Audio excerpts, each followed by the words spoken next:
2024! Happy New Year!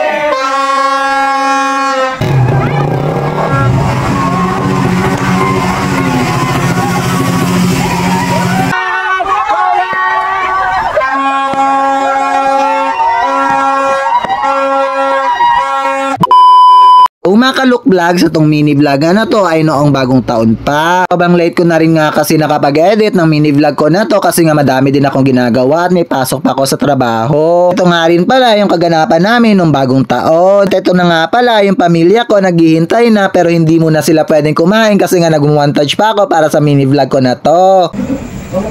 Ay wow! Wow na wow! Wow, sayang! Tapos nga pala namin kumuha ng litrato ay kumain na rin kami agad. Kami lang ba yung hindi na naghihintay ng 12 bago kumain? Kayo rin ba? Early na kasi ay kumakain na lang kami agad at kumukuha ng mga litrato bago mag-12. Mas gusto kasi namin na nasa labas na kami pagsapit ng alas 12 nanonood ng firework. Kapag may nagutom naman nga ay pwede naman kumain ulit.